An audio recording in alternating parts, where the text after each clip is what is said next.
my introduction off. So at the time, I have bifocals, so I have to keep tilting my head. All right, here we go. I could do the background everyone. if it says. Oh, no, it went away.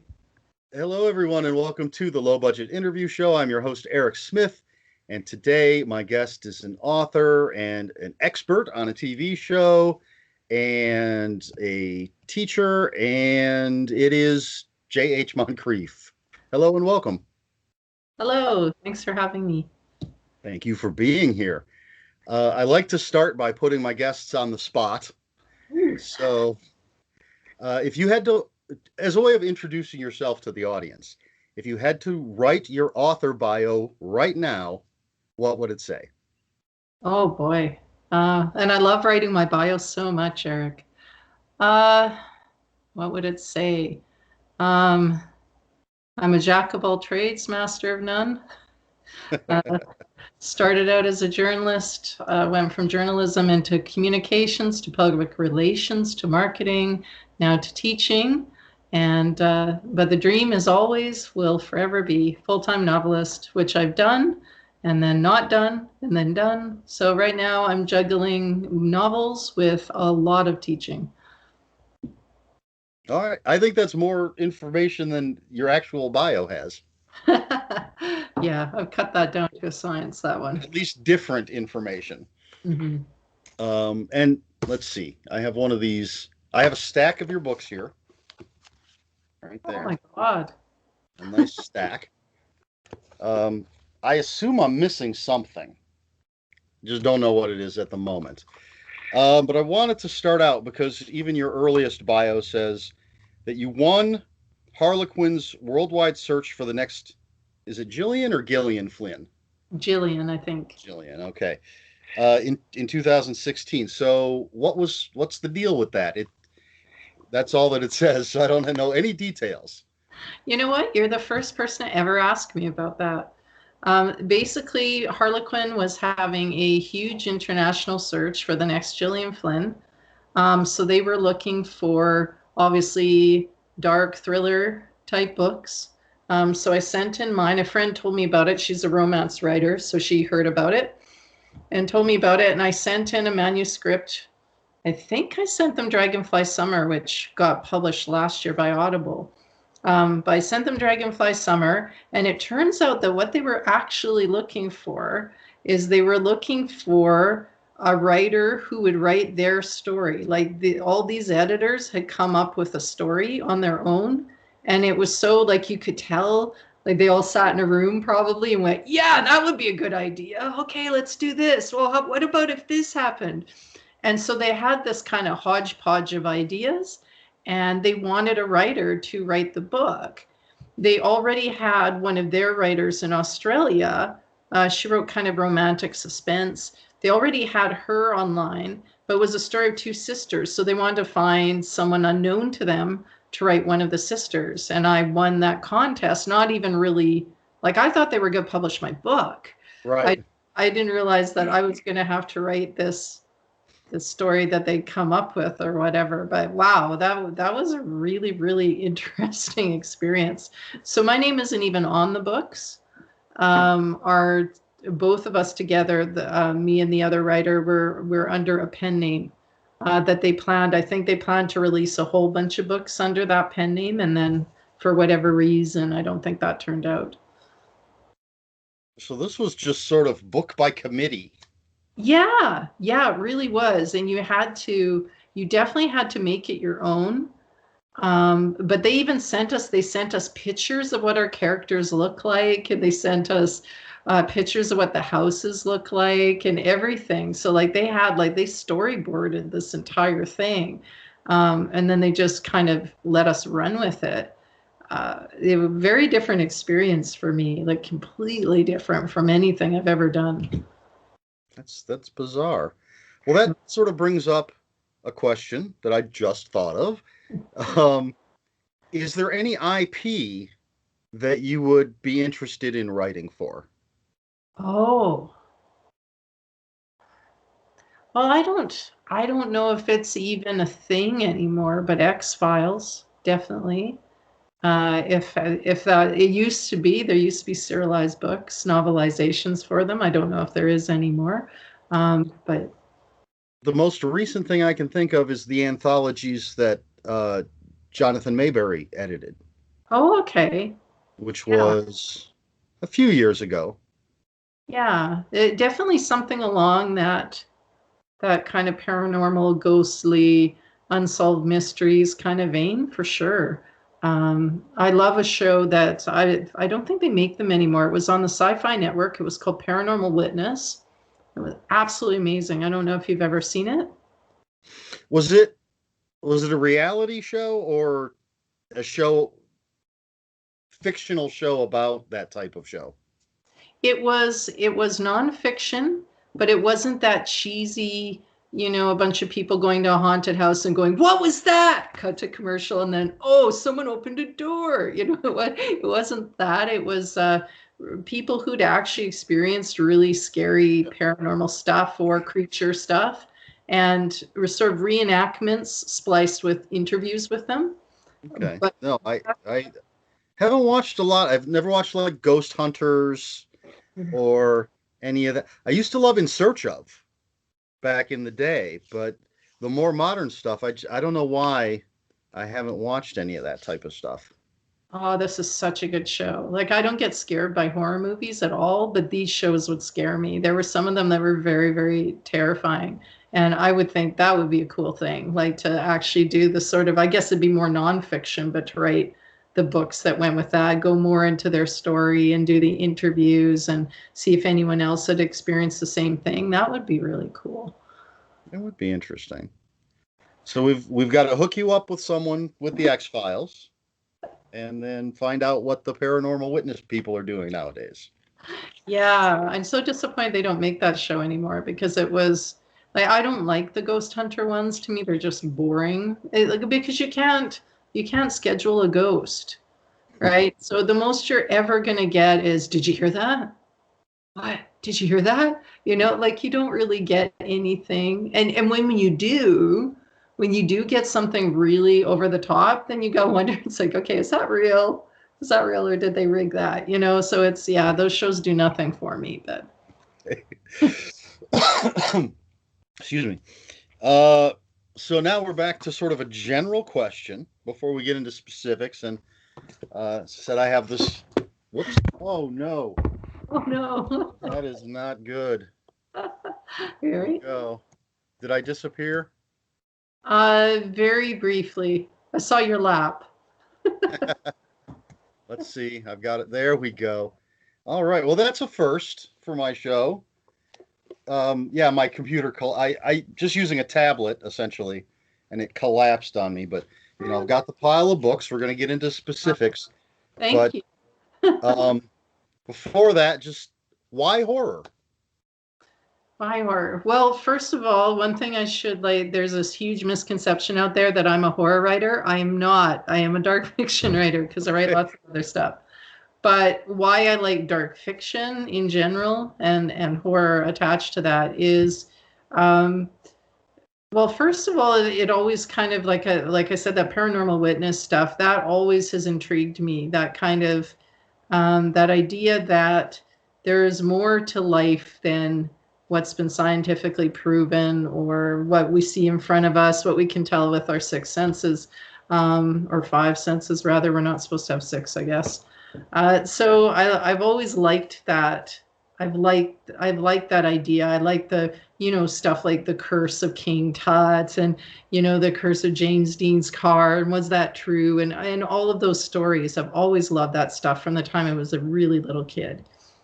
But with horror specifically, I had a high school teacher, a high school writing teacher that was kind of like a mentor, a dad away from home to me. And I really wanted to impress him. And he hated what he called Disney endings. So he absolutely hated happy endings. And the easiest way to not have a happy ending was to write horror. Um, and I still to this day love that you can end a horror story however you want. I mean, people are going to be mad at you, which I've experienced, but you can end it however you want. There's no genre promise that the hero is going to win. There's no genre promise that everyone's going to survive. You just don't know what you're going to get. And I really like that because not only does it open up the suspense, so you're writing a more suspenseful book because really your character could die. They don't know. The reader doesn't know. So I love that. But it also, as a writer, it also opens things up. So you're not constrained by the guy has to get the girl. Sorry, we both got a throat thing today. Yeah. The guy has to get the girl, the hero takes all, goodwill out. There's none of those genre constraints in horror. So that's pretty cool. It's the real mysterious mystery. I do like I do like a very dark ending. And I don't mind a happy ending as long as neither one feels like a cheat and the story's well told, then I say bring it on either way. Although I do tend towards the darkness. Um, so the first thing of yours that I read was not this copy, but it was The Bear Who Wouldn't Leave. When it was published by Sam Hain as part of their Childhood Fears. Was that the... how did you get hooked up with them? Okay, well, that was another contest. And actually, it was the same friend. It was the same romance writing friend because Sam Hain was also a romance publisher. So she got their news as well. Where would I be without that friend? Seriously. Thank you, El Rush. So she saw something about the horror branch of Sam Hain was doing a contest, running a contest to get childhood fears, novellas about childhood fears. And I was working on a book at the time, and I said, do you think I should stop what I'm doing and do this? And she's like, yeah, totally, go for it. And I'm like, okay, well, I could write about childhood fears. That sounds like fun. So I stopped my project, wrote The Bear Who Wouldn't Leave, sent it in, and I didn't forget about it, but I don't think I ever thought that I would win or anything. But I was actually on a group trip to China, and I was in China when I found out that I'd won. So that was, to be one of the 4 authors that won that. I don't know how many submissions they had, but I imagine it was quite a few. That was really, really cool. And that ended up being my first actual published book. And the first one that I read and enjoyed. I mean, Evil Teddy Bear. How can you go wrong? You gotta love it. And so now this is from this Death Zone Books. Is this publication? And I probably should have checked this. Is this still available? Yes, it is. Yes, okay, it is. Good. People go out and get it. It still sells. It still sells, even though, now it's like 2015. It was, it's getting a little older, but. It's good stuff. All right, I'm going to be tossing things over there. Hopefully I won't knock the computer over again. One thing I can tell you is that bear is based on a bear my dad actually gave me. My own dad had this really frightening, hideous panda bear that he'd won at a fairground or something when he was a kid. And its face was frozen in the snarl, and it had these really evil looking eyes. I've never forgotten it. I actually asked my parents if they still had it so they could send it to me when I wrote The Bear Who Wouldn't Leave, but they didn't have it anymore. But the Edgar in the book is based on an actual really creepy bear. Creepy toys are the best. Excuse me. It's going to be a long one if we keep coughing. Next up, we have Monsters in Our Wake. That's the next one I'm pulling up anyway. And see, I want to ask, should we worry about spoilers? I don't know. I don't think so. It might be possible to talk around certain things. I don't know. Well, I want to know, or I'm interested in how you chose or why you chose to write certain chapters in a certain perspective. Oh. So I'm trying to be circumspect here. Oh, okay. Sure. Yeah, I don't think that's too much of a spoiler. You're going to get that like as soon as you open the book, you're going to pretty much figure that one out. So now, if we went over the endings, which we might for other books, yeah, that's we can just say, oh, it's a spoiler. Okay, so how did you decide? This is a story about basically the species that is the Loch Ness monster, or the same as species as the Loch Ness monster, essentially. Yeah, so That's essentially, a plesiosaur is how I picture them in my mind. Um, so. So again, how did the idea come about, or how did you decide that the creature would be one of the main characters, and we would, and half the story essentially is told from the creature's perspective? oh, it was the most interesting point of view. So this is something I teach my creative writing students is like when you go to like tell a story, figure out who's got the most interesting point of view. And it's not always going to be necessarily the first person you think of or the first thing you think of. But with me, why I wrote that book in the first place, I'm not really a creature writer. Like that would never have been something I've written on my own ever. So I'm pulling back the curtain a lot here. But I'd read this article that basically was about this writer, and he got laid off from his job. And instead of doing what I do, which is finding other day jobs that have something to do with writing, he approached all these publishers and asked them what they were looking for. And one of them said a zombie series. So he started writing about zombies, and now that's what he does for a living. I thought, well, that's a cool idea. So I went to all the top horror publishers on Amazon. I think I picked the top 6 that kept coming up, and I asked them all what they were looking for. And only one gave me a good answer, and that was Gary from Severed Press. And he said, we're looking for sea monsters. And I went, I can do sea monsters.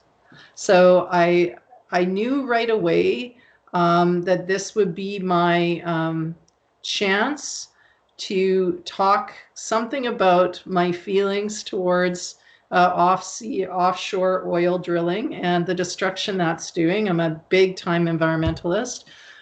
So I knew it would be a great way to talk a bit about that, but also I just thought like, what if the creature wasn't the monster? That was my idea. What if the creature wasn't the monster? Because in my opinion, animals are animals are way are a way better species than humans are most of the time.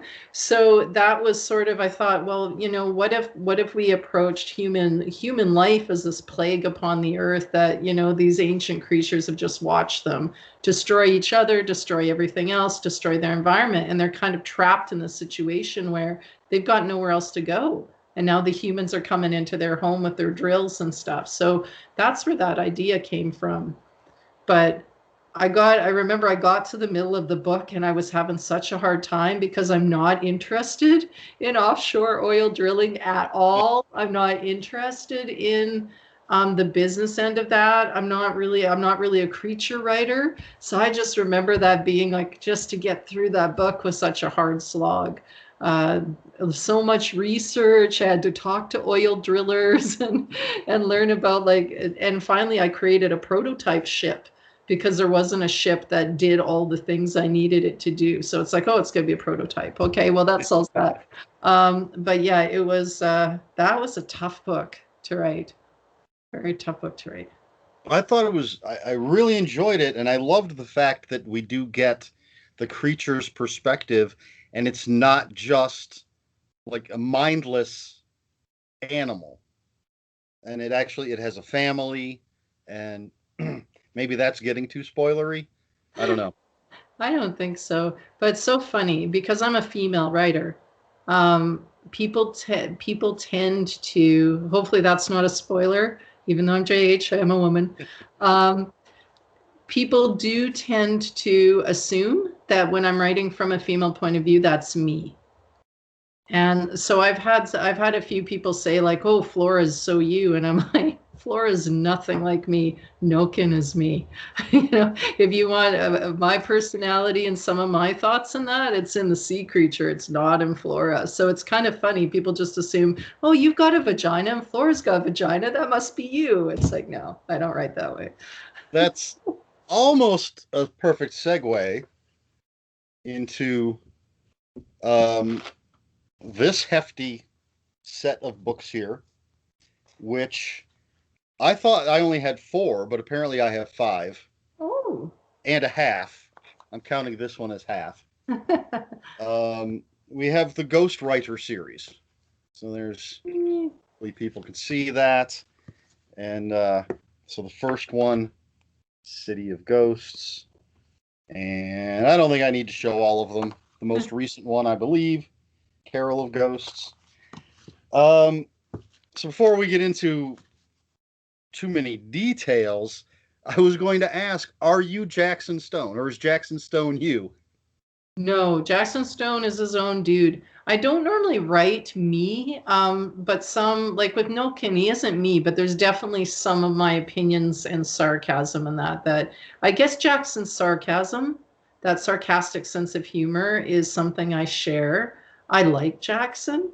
Even in the early book when he was a bit of a D-bag, I still liked him. He was supposed to be. He was supposed to evolve throughout that book. But no, I don't tend to write myself. My characters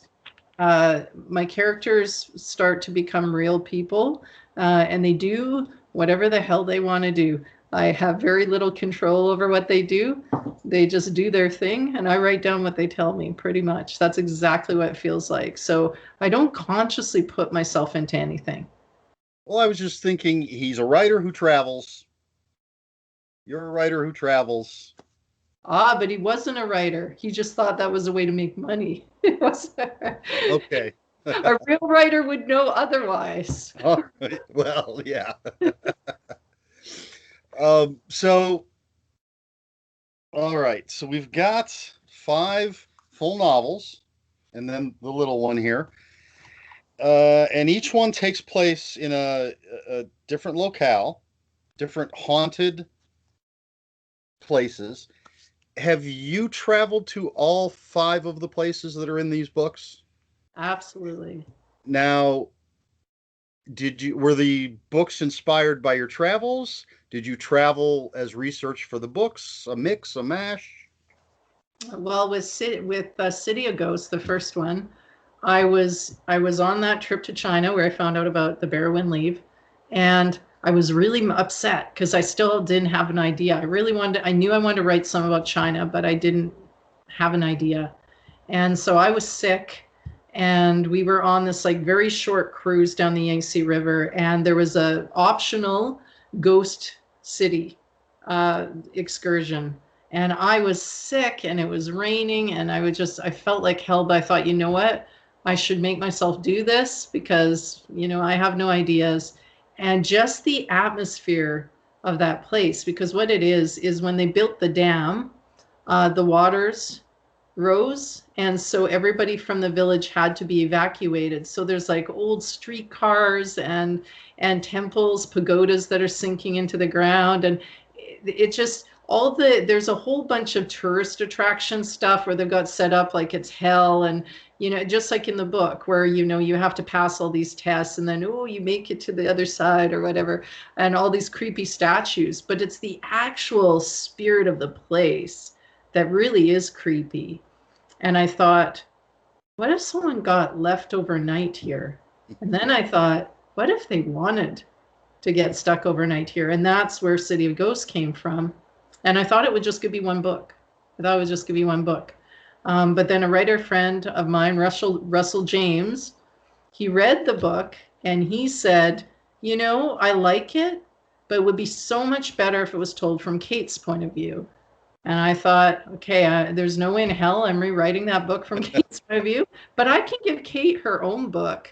And I already, I was going to Italy, and I'd already been, people send me ideas of places I should go in these different countries that are haunted or whatever. And one of the most haunted islands in the world is off the coast of Venice. So I already knew I was going there, and I thought, oh, that would be such a good place to set Kate's book. So I did that intentionally. The other ones, I let my fans kind of vote. I'll like give them a list of places I've gone, and I'll say, okay, where do you want the next ghostwriters to be set? And they'll pick one, and then I'll just kind of come up with the story to be set in that place. I think I voted for Transylvania once. Forest of Ghosts. Okay, so how do you pronounce the island in The Girl Who Talks to Ghosts? Apologies to any Italians watching this. Paviglia. Okay. I'm pretty sure when I reviewed it, I butchered it. That's okay. A lot of people do. And I did too in the beginning. And I probably still am. And I probably butchered any Chinese that I tried to say when I reviewed City of Ghosts. So I have read the first two. I get behind because I have so much to read. So I have not read Temple of Ghosts yet, or Forest of Ghosts, or Mask of Ghosts. But I did read the little one. This was my Christmas read. And it felt like maybe a refresher as well as a precursor to things to come. Would that be accurate? Well, I will say that once you read Temple of Ghosts, some of the questions you had about Carol of Ghosts will make sense to you. Carol of Ghosts was meant, like whenever I've tried to have fun with the Ghostwriter's book, it's gotten really stinking dark. And I was tired of stinking dark. I just wanted to write a Christmas novella that would be fun. It would be lighter because it's Christmas time. I wanted to preview both the next Ghostwriter's book coming up, but also my new Witch series, which is going to star Laura. Yeah, so it was a good way to preview both of those, but also because it's a series, you have to kind of remind people a little bit, or like help readers who haven't read any of the other books, kind of give them a like, okay, who are these people? I try to do that as little as possible, but you still need to kind of be like, she's a medium, he's a protector, which that'll make sense after Temple of Ghosts. So yeah, but I also had this idea. I really wanted to do a Dickens sort of tribute. I really wanted to do like my own version of A Christmas Carol. So that was the central idea, and then all those other things just came out. But my idea was just a short story where he's visited by the present, the past, and the future. And of course, Jackson being Jackson, how messed up that ends up being. But yeah, I just wanted to have a fun time and just tell like a fun little dark Christmas story, rather than, because all the other books I've written in that series, it's gotten really, it takes a toll on the soul. It really does. Like Mask of Ghosts was supposed to be super fun. A cursed mask, that'd be awesome. Like what's more fun than a cursed mask? But as I started to write it, it was just empty. It was just hollow. I'm like, why is the mask cursed? Why is it cursed? Just being a cursed mask, it wasn't working. So I went on Google and I'm like, bad things that happened in Bali. Boom, all this massacre stuff. I'm like, what? And this wasn't even that long ago. And yeah, it turns out there was this horrible massacre there that wasn't really anything to do with the actual Balinese. It was all orchestrated by people who wanted to control that piece of land. So yeah, I had to get a sensitivity reader and do a lot of really terrible, sad, tragic research. And it's a much better book. But Carol of Ghosts was my vacation to myself, where it's like, it's dark, but it's a little light-hearted and fun. I think, rather than the sins of man shall be repeated, which is what all of them are pretty much. Even Temple of Ghosts, that's way more supernatural. But same thing, when I went digging into it, I'm like, what reason would there be for the American military to be doing experiments in Egypt? It's like, well, what do you know? They do experiments in Egypt. So yeah, like you don't have to scratch much of a surface anywhere to find something horrific that's happened in any country. So whether that's, I guess it's good for fiction, not good in real life, but yeah. And frankly, the American military doesn't need a reason for what they do. Apparently, they But just do it. there's actually an operation there, like an actual thing where they go in every other year and do these orchestrated things. And sometimes sometimes it feels like, I don't know how to say this without sounding really weird, but sometimes it feels like I'm a conduit. Like it feels almost like there's real things in the world and they're getting pulled in. And I think it's fiction. I think I've made it up. But once I poke around, I realize it's not fiction. It's real, or a lot of it is real. Maybe I add fictional elements, but I've been spooked by that a few times, like thinking like, oh, this must be this must be just fiction. I must have just made this up. My character told me. It's like, oh no. And you dig a little deeper. Yeah, very creepy. I'll give you an example if it's not going too far off topic. We're going to talk about anything. Okay, well, when I was in Curacao, there was this old plantation house that was bricked up from the inside. So immediately, my spidey sense started going. It's like, wow, why is it bricked up from the like, and how'd they get out? It was just super creepy. Just these cinder blocks. All the doors and windows were cinder blocked up. But to make it even creepier, when you walked by it, how you see houses out of your peripheral vision when you're walking by? It looked like there were two people sitting on the steps staring at us. And I did a double take. And there were two life-sized rag dolls on the step of this abandoned house that was all bricked up. So I'm like, well, that's creepy. So, of course, I go home and this big idea comes to me about, set on an island like Curacao. And I start writing, thinking of that house and those. And what I decided that is like basically it ends up being a big slave rebellion and they kill these evil plantation slave owners. And the evil spirits of the plantation owners are encased in those dolls. So if you destroy the doll, the spirit goes free. Now, I thought I totally made that up. Thought I completely made that up. But the slaves were from West Africa, and it turns out in West African tradition, there's something called Moncrieff, which is where they imprison evil spirits in dolls. And it's stuff like that where I'm just, because I know I didn't know that. I know I didn't look it up. I know I didn't read it anywhere. I know it wasn't in any fiction. So stuff like that it's really creepy. It's really, really creepy.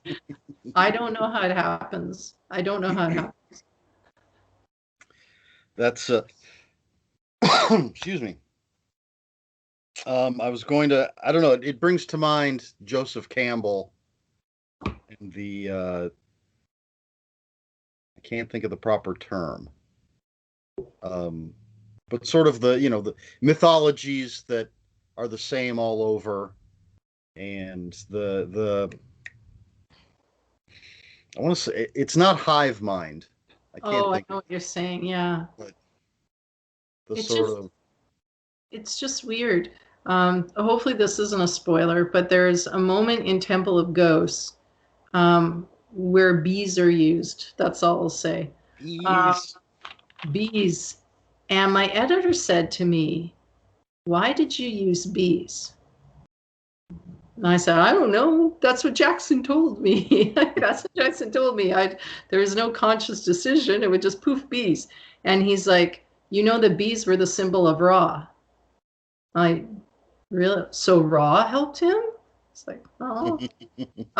But I didn't know that. It's just really weird. It's super weird. It's magic. I didn't know that either about bees. No. It really feels like magic. It really, as silly as that sounds, it totally does. I've never, people are like, how do you do that? I'm like, I don't know.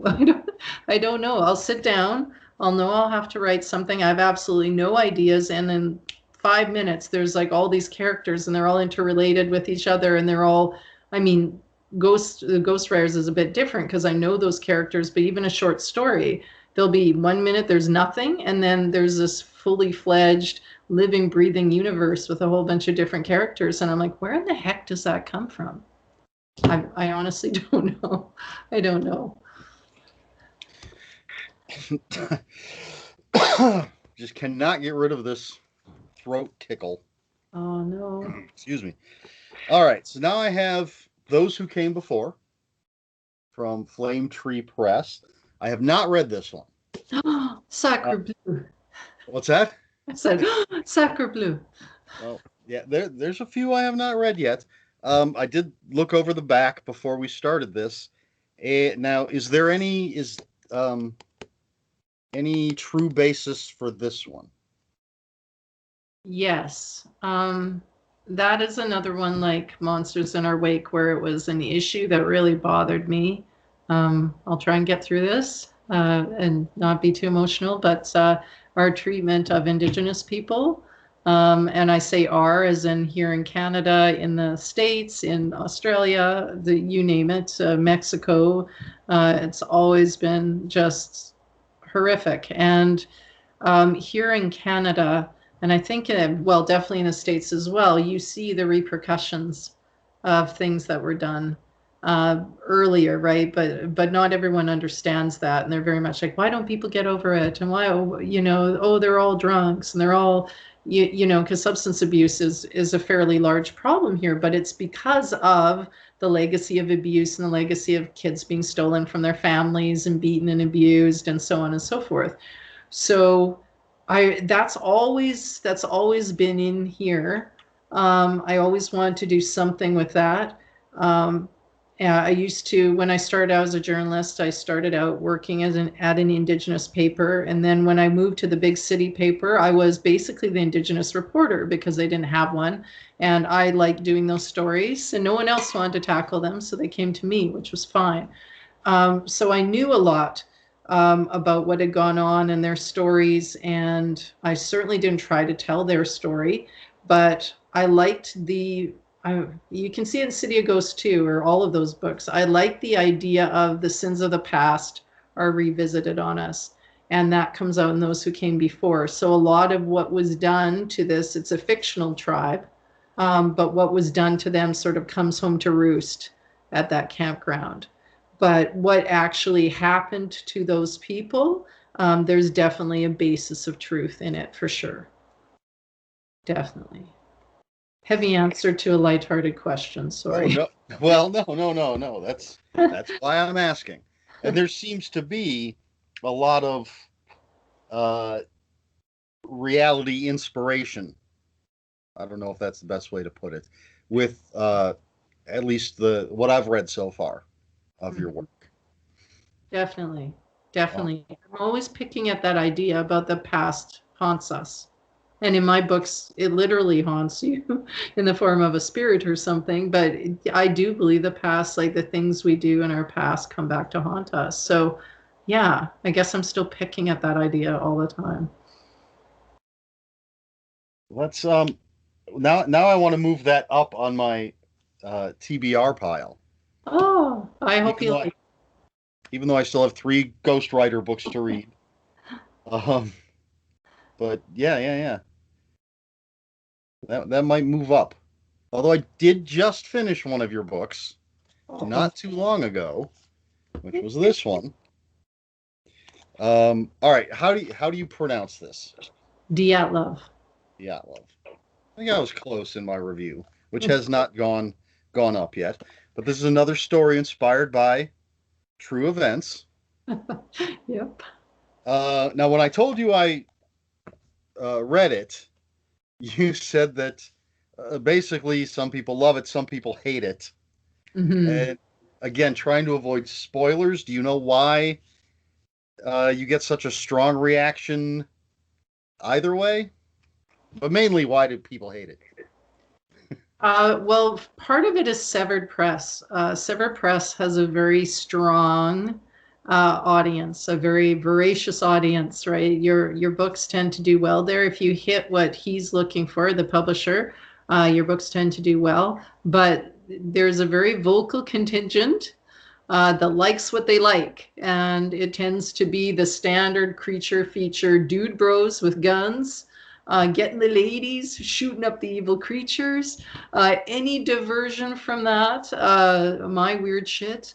Like the creatures are sentient and they're the good guys, and that any sort of deviation from the plot of what they expect, and they get quite angry. So I've had reviews, and one of my favorite reviews of all time, I've used it even in lectures, I love it so much, was clearly written by a feminist, stopped writing at 35% or something like that. I love that review.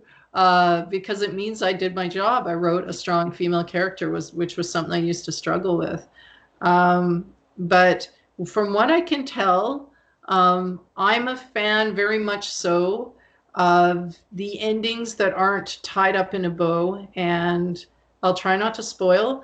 But basically, a lot of my endings aren't tied up in a bow, because to me, the scariest thing in the world is when Hannibal Lecter hangs up that phone and walks off into the crowd whistling. Like, to me, that's scary. The main story's resolved, but he's still out there somewhere. Basic Instinct cuts away, you see the ice pick under the bed. Did she or didn't she? I love endings like that. Not every severed reader agrees. So honestly, Return to Dyatlov Pass is my absolute favorite ending probably I've ever written. I love that ending. That was the only time I saw the ending coming a bit before I ended the book. And I absolutely loved it. And some people love it, but anytime I get a bad review, they're so angry about the ending.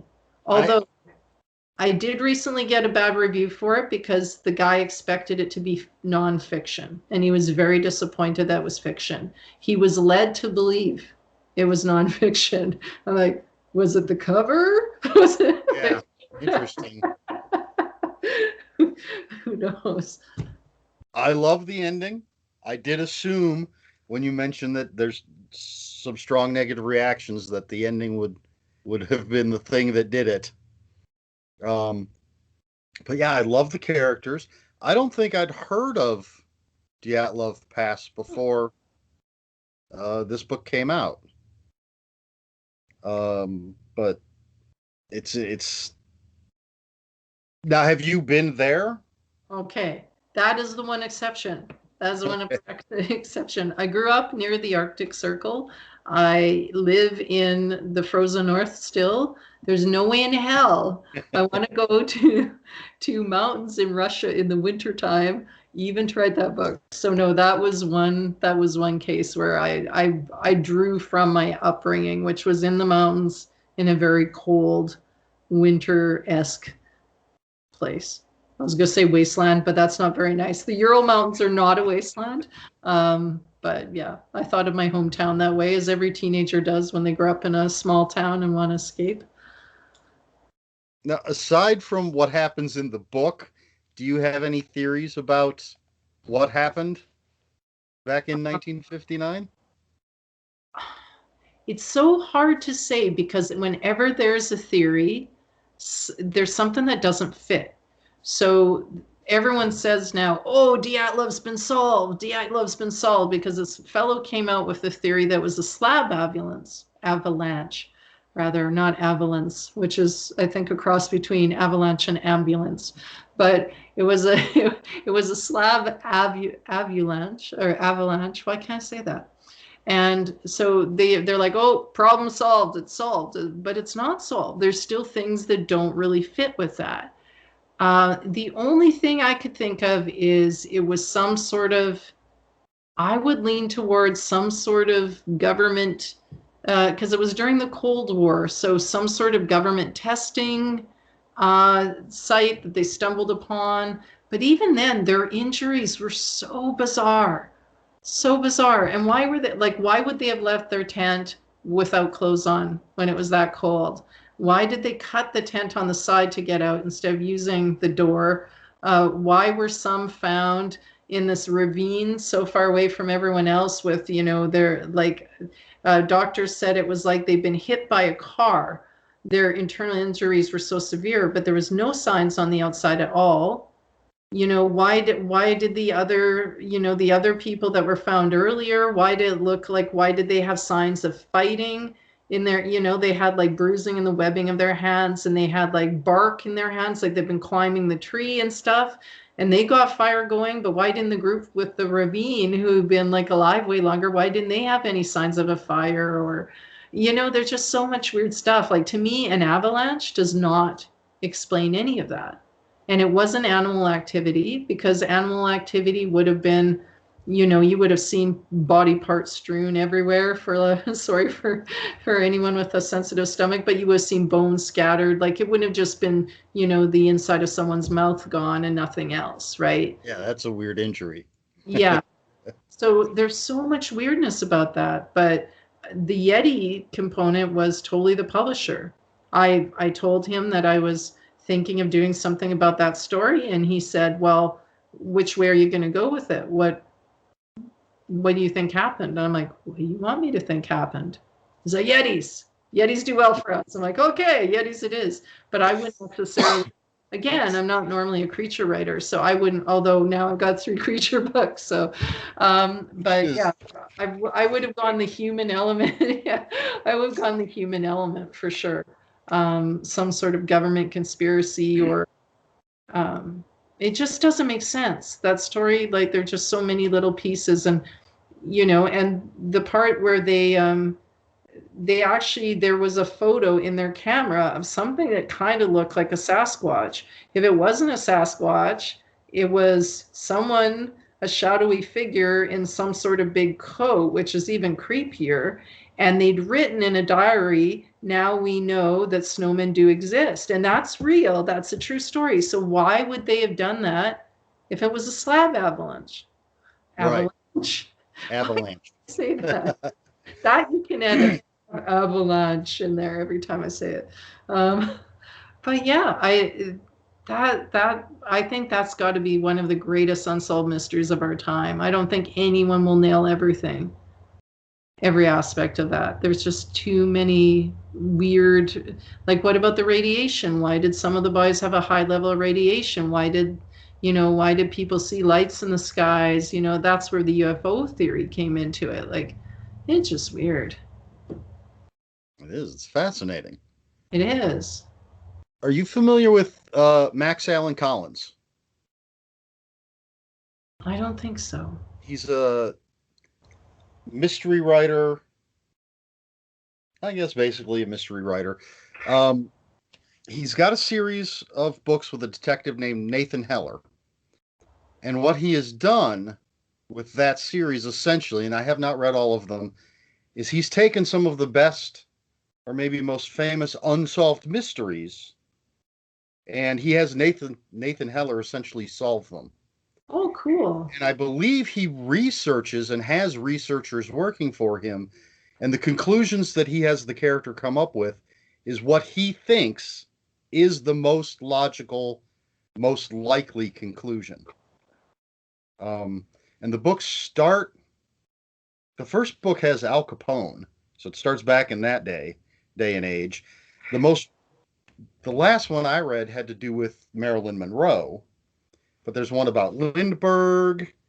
There's one about Ma Barker, I believe. And he wrote a few books about Elliot Ness when he was safety director in Cleveland, which was when we had the Torso serial killer, the Mad Butcher of Kingsbury Run. So he wrote a book about that. And again, he has Elliot Ness figure out who the Torso killer is, which the Torso killer was never caught. But he's based on what all the evidence there is, he thinks this is the most logical conclusion, which I think kind of Return to Dyatlov Pass could fit in there. Maybe. Well, good luck to him if he has a good theory, because I did interview, there was a team of Scandinavians that got a hold of me, and they had gone to Dyatlov. They actually went, so that was super cool because I got to interview them and see the real photos of being there and everything. And they did my work for me. I wasn't going there. And they had their own theory about it. And again, it was a weather theory, and it was a really good theory, but they still couldn't explain to me why Ludmilla was missing the inside of her mouth. Like the rest of her was fine. There's no absolute, like, I guess if she was injured in her mouth, that might have decomposed faster, but she was frozen solid, right? So, yeah, no one can explain that part. But no animal eats the inside of the mouth and then goes, okay, I had enough. See you later. I'm So, done. yeah, very strange, that case. Would you consider this? It's been a while since I've read some, so don't remember, and obviously haven't read everything. Would you consider this your most graphic story? Because I think it's pretty graphic. Probably those who came before. Okay. See, I now it's moving up on the TBR.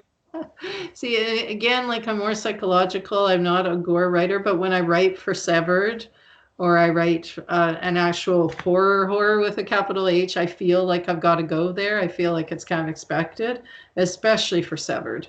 I mean, they're called Severed Press for right? Someone needs to get hurt in those books. But yeah, I call my ghostwriters books would be more my heart books. I call them because yeah, if I can write what I want to write with no constrictions, that's what it is. So definitely, but yeah, I can go there if I have to. Well, I think you did. And the reason I read Return to Dyatlov Pass when I did last week before, whenever it was, is because I got this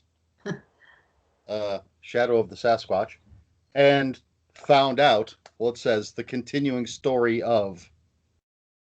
Well, I'm not going to read the rest. See, I don't know about spoilers, Yeah, but I felt if I had this, I needed to read that one first. So I have not read Sasquatch yet. Now, is this your most recent to come out? yes, yeah, that's the most recent. And check out that blurb from Hunter. Oh yeah, it gave him goosebumps. Yeah, it's just he's such a great guy. And he is the sort of Bigfoot Sasquatch guy. He is. He actually said it was the best Bigfoot Sasquatch book he's ever read. And I'm like, really?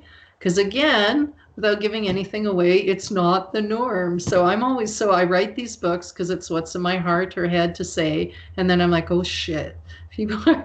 People are not gonna like this one. No one's gonna like this. But yeah, it's actually had a really good reception so far. I'm sure the dude bros, once they find it, they'll come for me, but until that time, it's only gotten really good reviews. So that's been a nice.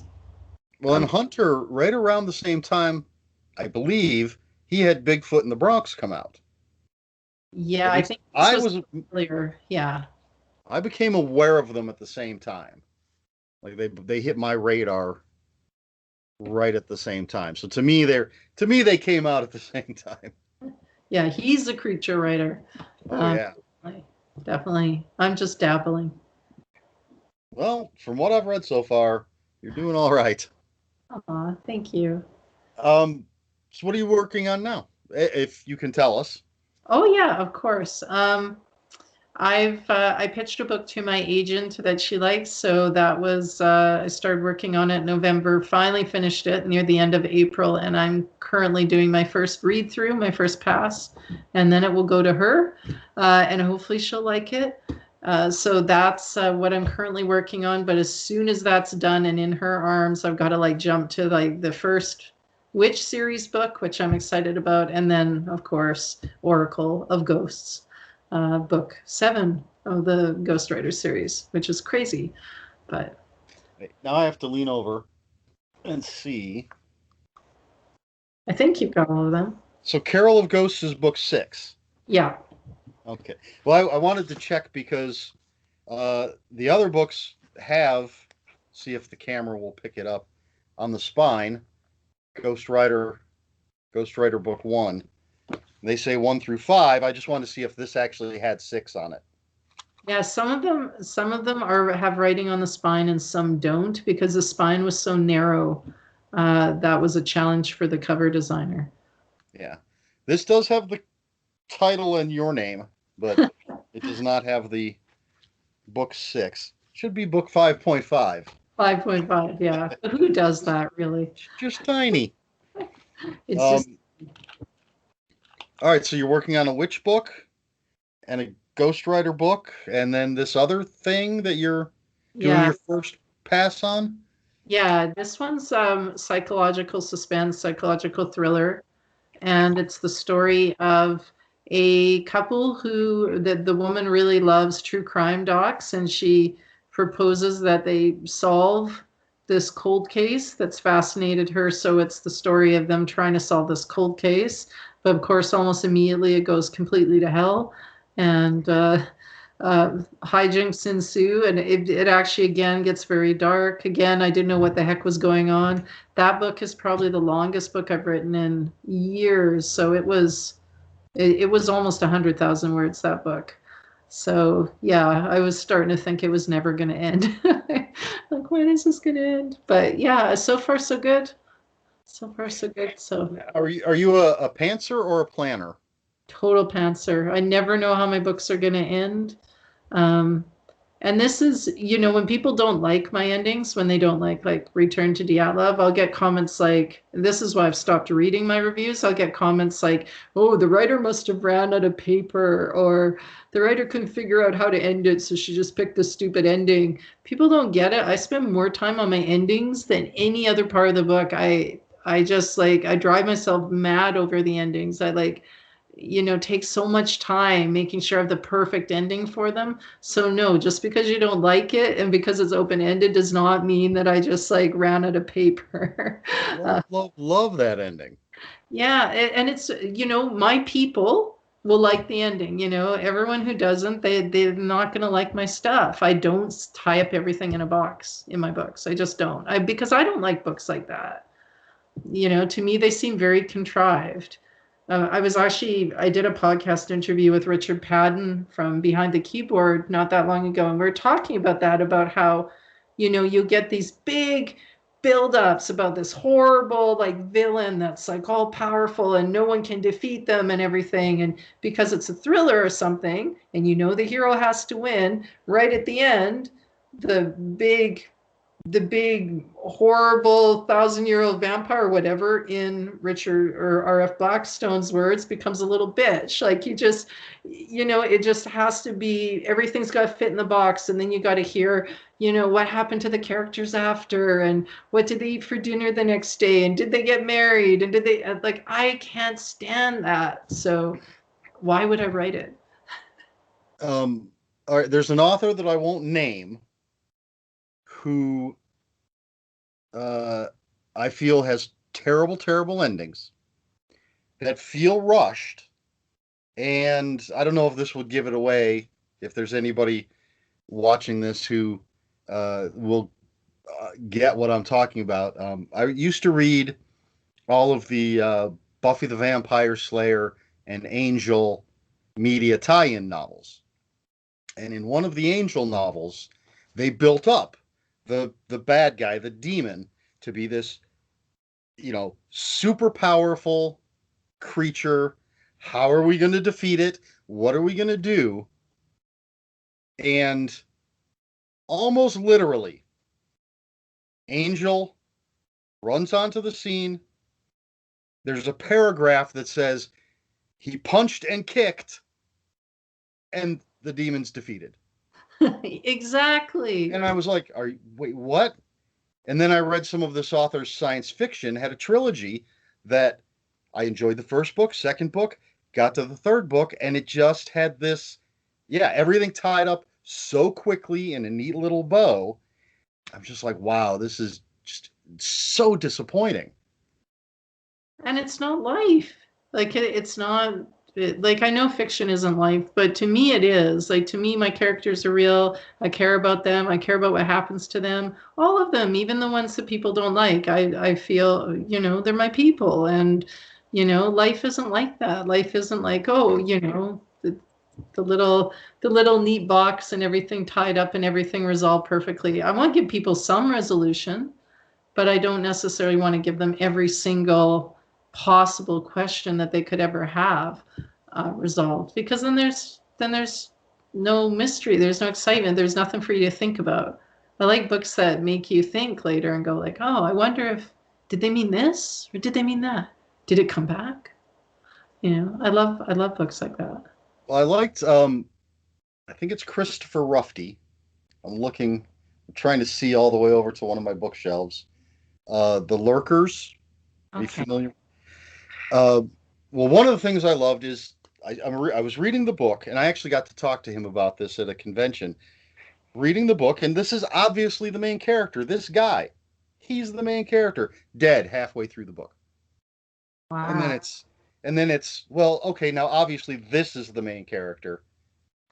3 chapters later, dead, and well, it's an older book. I'm not going to worry about spoilers. The only people that live are the two bad guys. Cool. See, I and would like that. I would I like, loved it. I yeah. I did feel the ending was a little rushed, but there's a sequel, so but yeah, I was blown away by it. I mean, it's so obvious this character's the main character, and then he's just dead. And then the next, and they weren't what I call cannon fodder characters to me. Those people that are just there to be killed. And so, yeah, I love that kind of thing. But then Well, again, I am gruesome. well, look at Stephen King in The Stand, right? Hopefully, this is a spoiler because that book's been out for a while. But look at Nick. Like, he wasn't a throwaway character. I think he was my favorite character, and I was devastated when he didn't make it. And that was pretty early on, like not super early on, but way before the ending. So yeah, I mean, Stephen King kind of, he was often offing important people way back in the day. So, I just read that for the first time last year, though. oh wow. Yeah, I don't know, for some reason around April, May of last year, it seemed like the time to read that book. Probably the worst time to read that book. I remember whenever I tried to read it, I'd have the sniffles and I'd have to put it down and come back to it later when I didn't have a cold. Because, man, it's not a good book to read when you have a cold. Well, I had the time I was laid off for 13 weeks at the beginning of last year, so I had plenty of time to read it. Uh, But yeah, I like, again, I have no problem with a happy ending as long as it's earned, but I like the dark stuff. I like the dark stuff. I love uh The Rising, Brian Keene, the what I believe is the intended ending of The Rising. I think is great, and then I believe he was pressured to write a sequel. uh, So have you read that book? you totally kick my butt when it comes to horror reading. I cannot touch you. Well, if I were to spin my computer around, you would see that I'm just surrounded by books. There's piles. My shelves are full, and there are piles of books on the floor. Um, I need to stop buying new ones because I have so many old ones to read. But yeah, the end of The Rising. I don't think is ambiguous in any way. I think it's pretty straightforward what happens, and it's very downer and devastating. But I guess a lot of people see it as ambiguous, and I don't know, but I think he was sort of pushed to write a sequel that um, clarified the ending of The Rising in a positive way. I'm trying not to give things away to anybody who's watching who hasn't read The Rising, but I like the idea that it was a devastating ending. Yeah, I would too. I've been very lucky that way in that I haven't faced any real publisher pressure to write something different or change anything I feel strongly about. Nothing, no pressure from editors. I did have one editor that again would always be very tough on me about my endings. So again, put a lot of time into endings.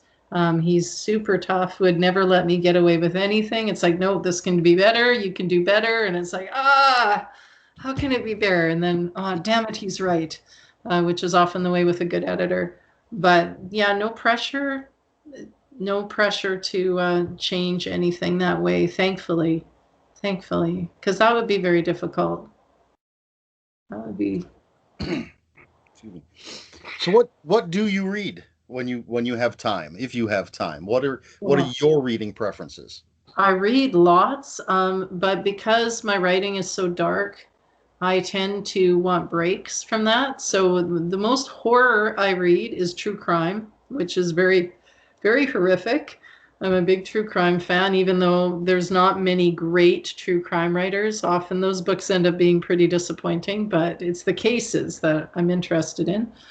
I used to read a lot of cozy mystery, women's fiction, for lack of a better word, which is a horrible term. I don't know why they use it. A lot of African American fiction, which is another horrible term.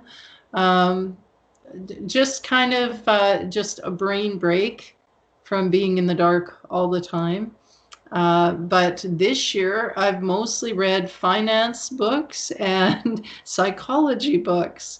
I've been on a bit of a self help kick this year, but I even read cookbooks. I read cookbooks. If you can see that bookcase there, that's all cookbooks.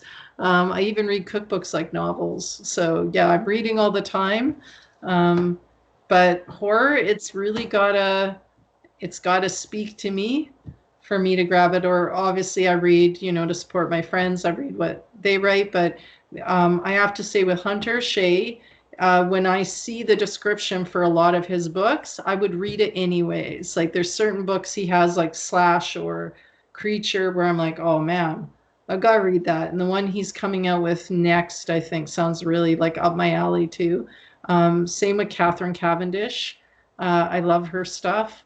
But yeah, I'm very particular about horror and the horror books I read. But those are two of my favorites as far as I'm a I'm huge fan of Hunter. Um, and I think Creature is the last of his I've read. I think Oh, I have everything after that, but that's the last one I read, which was a gut punch. it really was. I have a friend that has some of those same immune system disorders, and I had her read it too. Just to because you don't often see that perspective. You don't often read fictional books with people who are struggling with those kind of illnesses. So I thought she'd be able to, kind of have that, hey, someone like me in a book. Not that ends No, that's the happiest story, which I don't think is a spoiler, if you've read any of Hunter's stuff. But yeah, there's something about Hunter, uh, just a bit different from everything else that's out there. So yeah, I really like his stuff. Really like Catherine Cavendish. She's more gothic. I have not read any of hers. Oh, she's amazing. She's totally amazing. Very gothic. She's British and she's got that sort of Susan Hill kind of women in black sort of sensibility. I love Susan Hill too. So those are some of the dark fiction authors I read. But yeah, I used to always like make sure. Like right now, I'm reading the Vampire Knitting Club. Not scary in the least. Just to get some levity in there. Well, I will say I have read one cookbook in my life, although technically I read half of it. Um, I have, I seem to mention this in far too many interviews. I have a series on YouTube called Reading Remembrances. Okay, yeah, I've Uh, seen it. so I have the list of every book I've read since 1985. And not too long ago in that series, uh, I had Jane Brody's Good Food Book, I think is what it's called. And the first half of the book is about health and diet, and uh, the second half is just recipes. So it's technically the only book in that entire list since 1985 that I did not actually read the entire book. I did not read the recipes in the second half of the book. I read the part that was actual about health and fitness and all that kind of stuff. This is the kind of fascinating books I have lying around. That looks interesting to me. And even better, one of the cats decided to Oh, eat the cover. I've had that happen too. Now, Cozy Mysteries. Have you ever read the Cat Who series? No, I've got one. I've got one. Lillian Jackson Brown. I don't know how you say her last name. Yeah, I'm interested, but I've never tried them. I read quite a few. I actually got my mother hooked. She's huge cozy mystery fan. And I actually got her hooked on them. I think she has all of them. And I probably read the first between 6 and 12. And they've got cats, so that's always a plus. Yeah, funny. I never would have pegged you as reading cozy mysteries. I thought you were just horror all the time. Oh no, I have very eclectic tastes. I think the only genre that I have never read is romance. Hmm. Unless you count Sidney Sheldon. Would Sidney Sheldon be romance or thriller? I'm not. Kind of romantic thriller, I Yeah, guess. A because I hybrid. have read Sidney Sheldon. Yeah, I used to love his books when I was a kid. I have not read a cozy mystery in a long time. Although actually I'm pretty sure it's the video that went up today, the Reading Remembrances video. So back in July of 1989, I read the very first Murder She Wrote novel. Oh, okay. Because there's a whole series, they're by Jessica Fletcher and someone else. I think it's called Gin and Daggers. So I've read some of those, but when it comes to mysteries, I tend towards either Sherlock Holmes or gritty private detectives. I actually just read my first Walter Mosley, the first Easy Rawlins book, Oh, Devil in a Blue Dress, which was fantastic. Um, but yeah, I read sci-fi. I read nonfiction. There's I like my nonfiction mixed with pop culture. There's a whole series. There's actually two different publishers that have pop culture and philosophy series. And I was a philosophy major in college. So yeah, it's like, Seinfeld in philosophy or Planet of the Apes in philosophy. There's baseball in philosophy, just almost any subject. Or, there's musicians, movies, TV shows, sports, and philosophy. And I've read a ton of those. There's some pop culture and psychology books that I've enjoyed. And then I've read just straight up history. I actually have a favorite historian, Barbara Tuchman. oh. Um, so yeah, not just horror. That is my first love, though. Yeah, I probably read more nonfiction than fiction now. I don't know if it was always that way, but it's been that way for a long time because yeah, like I'm fascinated by deviant behavior. So I've read tons about genocides and eating disorders and cults to just what makes people tick. I'm always fascinated by that and try to figure it out. I used to want to be a forensic psychologist, so Well, I that actually double majored philosophy and psychology all when I cool. was at Bowling Green. And so, yeah, like abnormal psychology, probably my favorite class. And I've always been fascinated by how the brain works. And um, I've read some really interesting books on neurology, I suppose, like The Man Who Mistook His Wife for a Hat. Oh my goodness. About um, do you remember the movie Awakenings? Yes.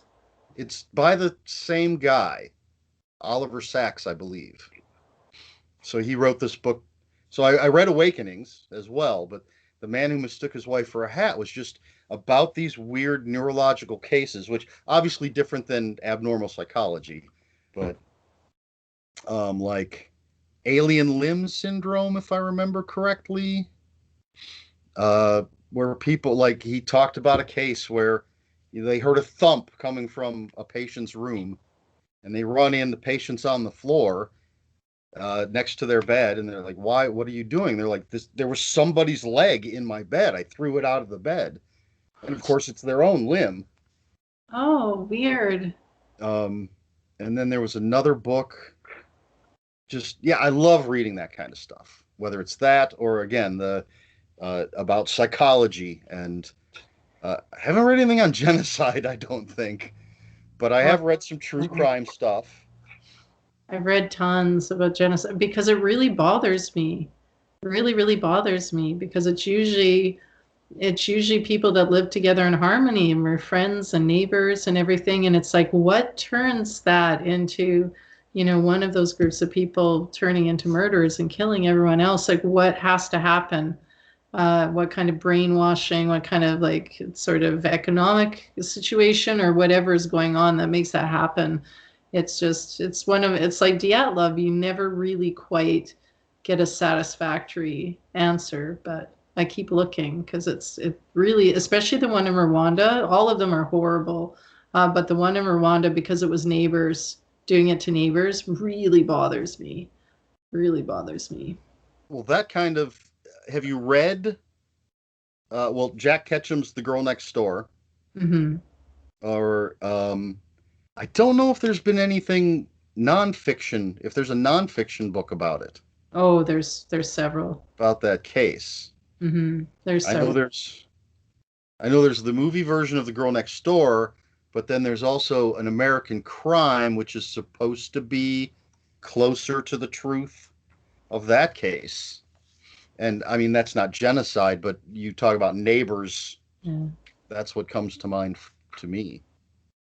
Well, yeah, and that's my true crime, right? I love like those cases that are just so, you're like, why didn't anyone go to the cops? Why didn't anyone ask for help? Why did they all join in? Like, there's stories that are like the Sylvia Likens case, but are even worse.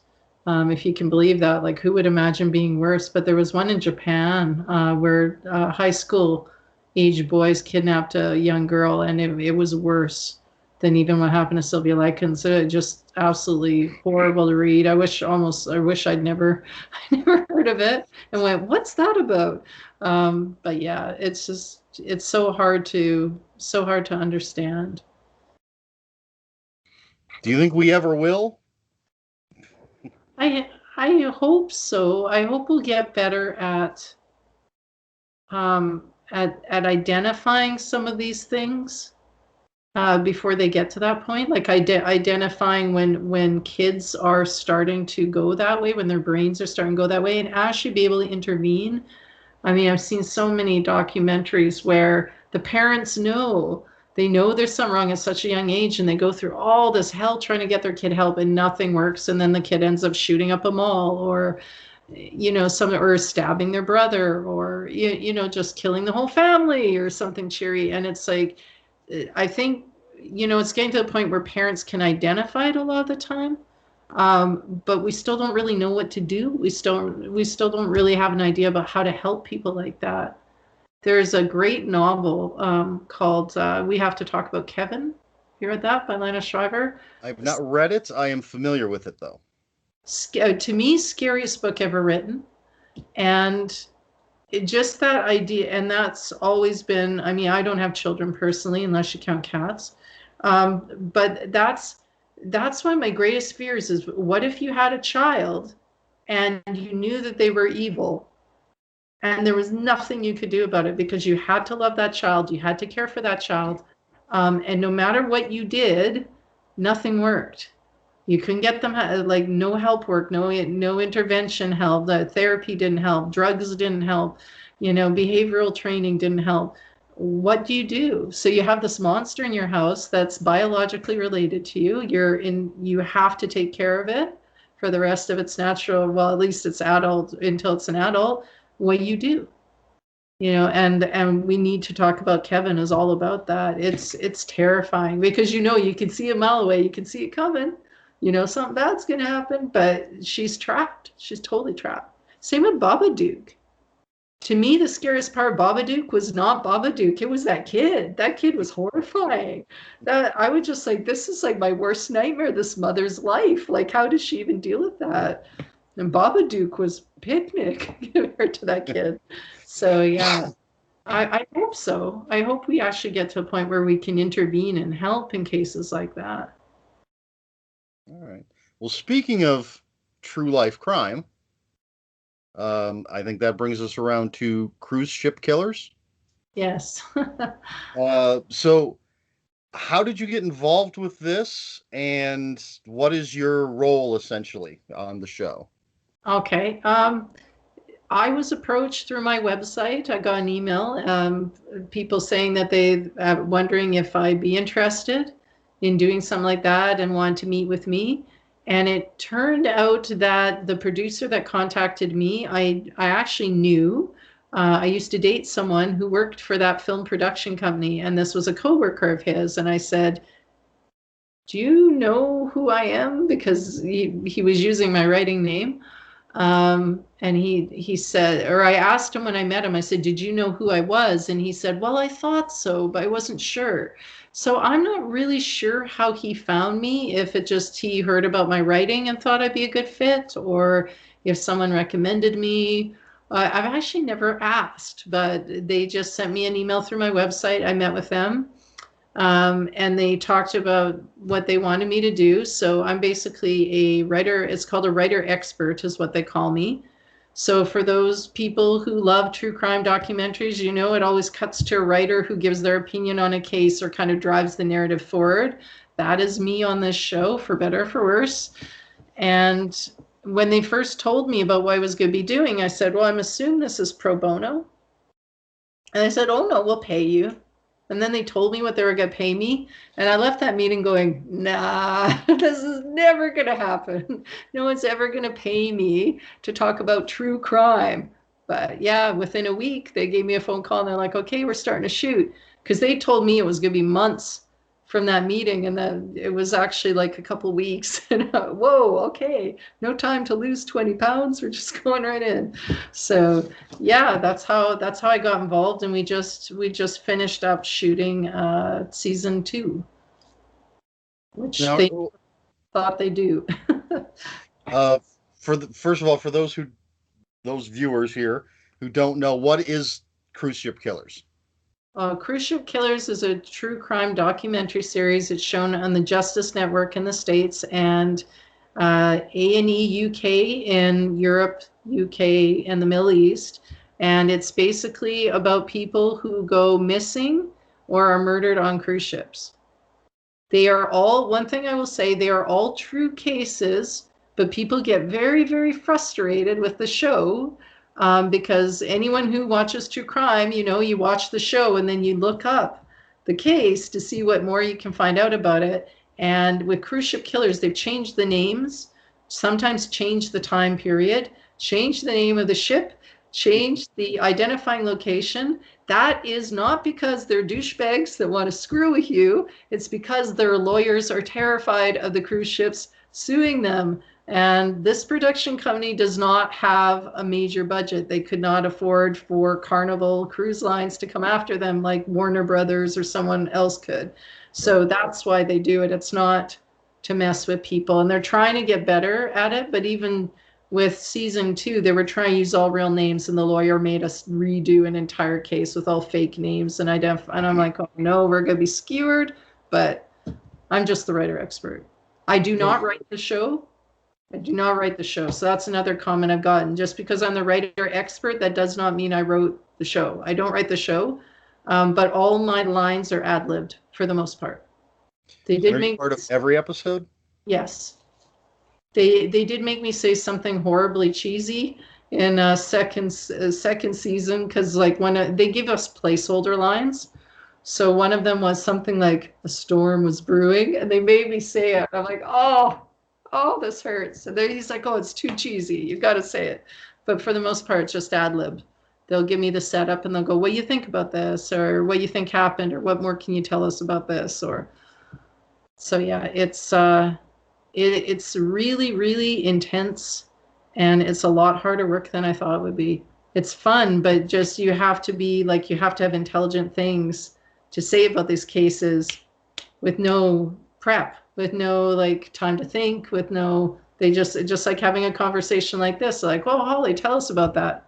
Okay, well, let me tell you. Yeah, so it's yeah, your brain really has to, every time I go to do it, I'm like, I'm not gonna be able to do it today. I'm not, it's just not working. And then all of a sudden there's something that just starts clicking and it'll work. But I'm like, I don't know how I do that either, to be honest. It's like, it's bizarre. Now, were you familiar with any of the cases previously? For sure. One is the Amy Bradley case, and I think lots of people know about that one. She was a young woman with her family on vacation. It was a family cruise, and she just vanished, went missing. And years later, they found a Polaroid photo of someone tied to a bed who looks like it looks like it could have been her, but it suggested that she might have been sold to a trafficker.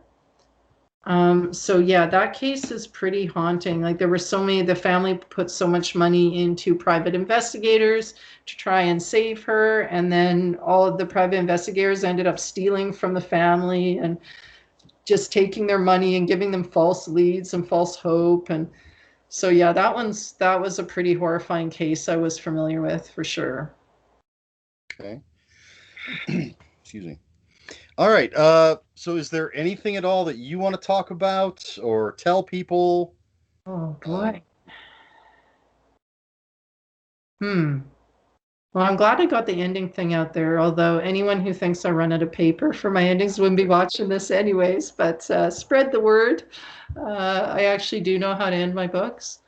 Um, wow, that's an open-ended baby. Well, we like open endings, right? Yeah, true.